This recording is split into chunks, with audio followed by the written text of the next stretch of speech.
양화진은 한강을 중심무대로 삼은 조선 왕조에서 교통과 국방의 요충지였다.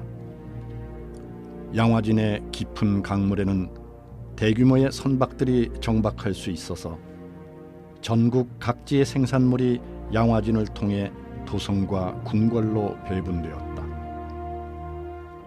반면 이러한 천혜의 입지 조건은 한성을 넘보는 외적들이 쉽게 들이닥칠 수 있는 국방의 취약지로 만들기도 했다.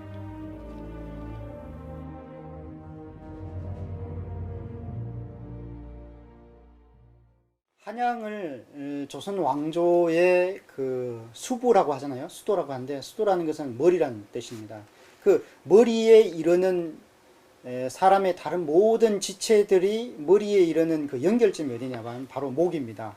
그 목의 통로에 해당되는 것이 인후라고 할 수 있는데, 목구멍이라고 할 수 있는데, 조선 왕조에 있어서 각종 물화가 많이 생산되는 지역이 삼남지방입니다. 이 삼남지방으로부터 각종 쇠곡과 어염과 그리고 사람들이 수송되어서 한양 도성으로 들어가기 직전에 반드시 거쳐야 되는 곳이 양화진이다.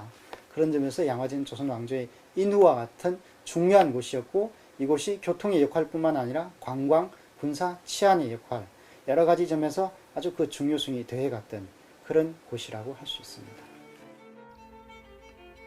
구한말 조선과 서구 세력의 물리적 충돌은 주로 바다와 강에서 일어났는데 양화진도 예외가 아니었다.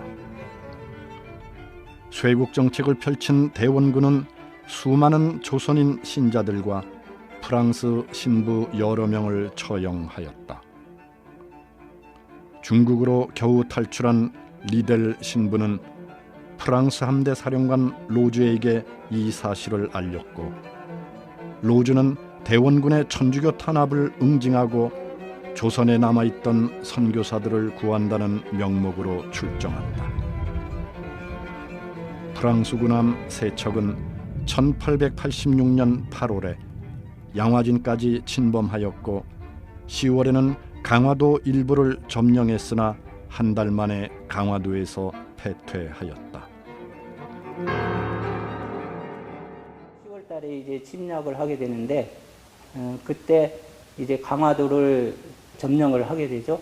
점령을 하게 되는데, 그 전까지만 하더라도 외국 선박들이 한강으로 거슬러 올라오는 그 물길을 찾으려고 굳이 애를 썼는데 못 찾았어요. 그런데 이 병인양요 때 리델 신부가 이제 통역관으로 참여하고 한국인 신자 3명이 물길 안내인으로 참여를 했었거든요. 바로 이 한국 신자 3명의 도움으로 한강을 거슬러서 서울까지 오는 그런 수로를 찾아내게 돼요. 이 사건으로 대원군의 척화 의지는 훨씬 강해졌다. 그는 서양 오랑캐들에 의해 더럽혀진 한강을 사교들의 피로 씻는다면서 천주교도들에 대한 박해의 고삐를 죄었다. 양화진은 갑신 정변에 실패하고 일본으로 망명했던 개화파의 거두 김옥균이 1894년 조선 왕실에 의해 능지 처참당하여 효시된 곳이기도 하다. 이처럼 양화진은 낯선 서구의 물결과 조선의 묵은 정신세계가 순순히 합류하지 못하고 충돌해서 엄청난 파장을 일으킨 곳이었다.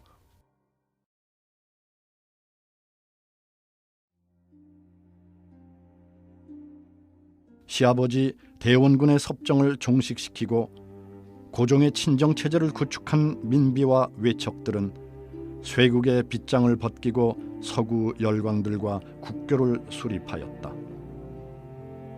이러한 지각변동을 틈타 주로 영어권의 개신교 선교사들이 조선의 복음화를 목표로 제물포에 나타나기 시작했다. 갑신정변 당시 조종의 실력자 민영익을 구사일생으로 살려낸 알렌의 서양 의술 덕택에 선교사들과 왕실 사이에 밀접한 관련이 맺어지고, 이는 최초의 서양식 병원인 광해원의 설립으로 이어졌다. 당시 기독교 선교는 불법이었기 때문에 선교사들은 주로 서구의 의료와 교육, 자선 사업을 통해 봉건적인 조선 사회 속으로 들어가려고 하였다. 한편 알렌에 이어서 광해원의 원장이 된 헤로는 전염병에 걸린 환자들을 돌보던 중에 자신도 이질에 걸려 1890년 7월 26일 34세의 짧은 삶을 마감한다. 조선 정부는 미국 공사로부터 급히 매장지를 설정해달라는 요청을 받았지만 그 당시로서는 그걸 별로 중요하게 생각지 않고 별다른 조치를 취하지 않았던 것 같습니다. 그러나 7월 26일 오전 8시경에 해론이 소천하고 미국 공사관의 요청이 빗발치자 마지못해서 그 다음날 한강 건너편에 있는 매장지를 한 곳을 지정을 해 주었습니다. 그런데 그곳에 가보니까 전혀 매장지로서는 적당하지 않은 그런 곳이었습니다. 그래서 그곳을 거절하고 다시 매장지를 찾아보도록 했습니다. 만약에 적당한 매장지를 주지 않으면 미국 공사관 경내에다가 묘지를 파서 해론을 매장하겠다고 위협을 했습니다. 그리고 실제로 미국 공사관에 붙어있던 해론의 사유지에다가 임시 묘를 파도록 지시를 했습니다. 그렇지만 당시의 풍습으로는 도성 내에 시신을 매장하는 것은 불법이었고 만약에 묘를 팠다가는 한국인들에게 어떤 봉변을 당할지도 몰랐기 때문에 이것을 맡은 한국인 인부들이 그 묘 파기를 거절했습니다. 하는 수 없이 그날 예정대로 장례식만 거행하고 장례 예배만 드리고 시신은 매장하지 못한 상태에 있었습니다. 다급해진 조선 정부도 서둘러서 이 매장지를 찾아 나서게 되었고 결국은 양화진을 매장지로 제안한 것입니다. 그래서 그 다음 날인 7월 28일에 해론의 시신을 그 양화진에 매장했습니다.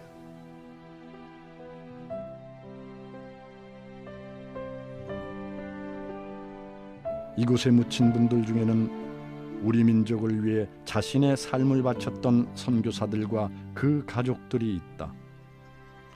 이들은 모국에서 누릴 수 있었던 수많은 권리들을 포기하고 당시 세상에서 가장 덜 알려졌던 나라 코리아의 복음의 빛을 나누기 위해서 헌신했다.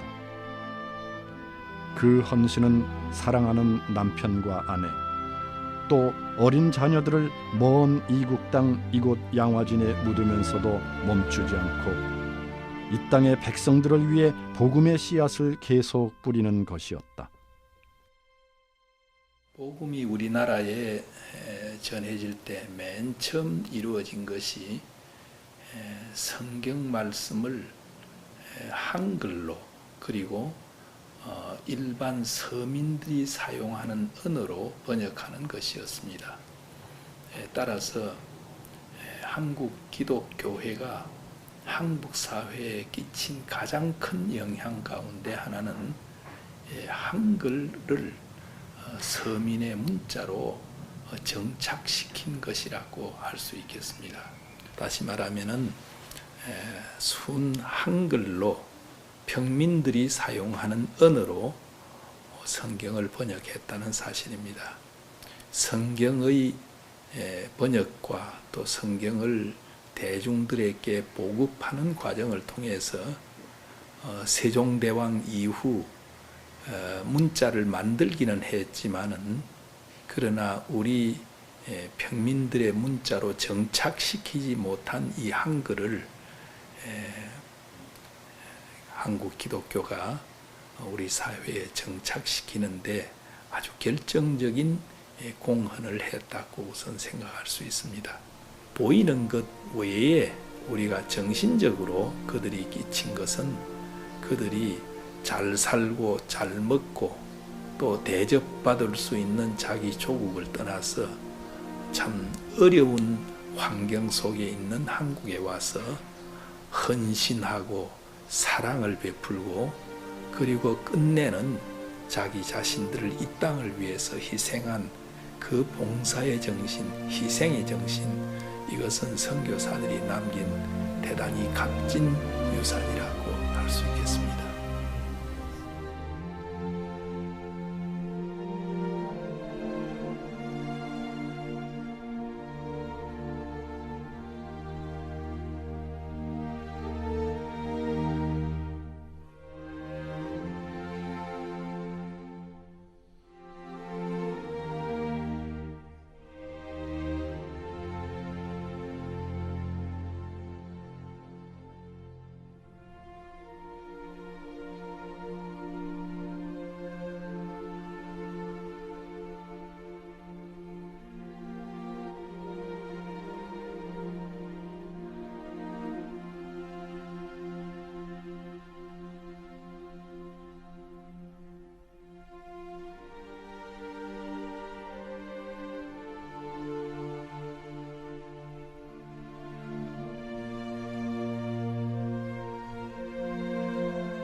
한국기독교 순교자 기념관은 한국기독교 100주년 기념재단에 의해 1989년에 건립되었으며 2005년부터 100주년 기념교회가 순교자 기념관의 관리 및 운영을 위임받아서 섬기고 있습니다.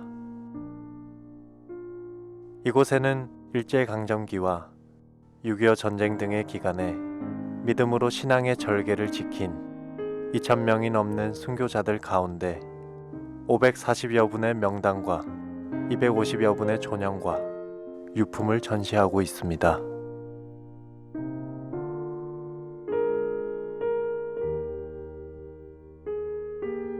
순교자들의 죽음은 세상적으로는 미련하게 보일지라도 역설적이게도 그들의 순교는 교회가 교회되게 하는 씨앗이 되었고 교회의 순결을 지키게 해 주었고 영원에 잇대어진 삶이 무엇인지를 일깨워 주었습니다.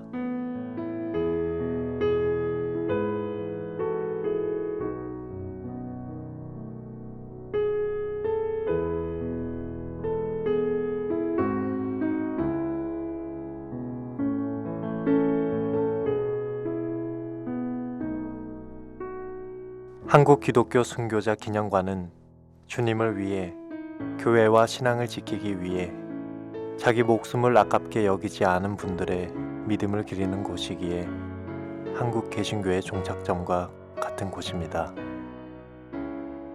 따라서 순교자의 신앙을 기억하는 것은 한국 교회를 새롭게 회복하는 원동력이 되고 순교자 기념관을 성지로 가꾸어 보존하는 것은 우리에게 남겨주신 소명입니다.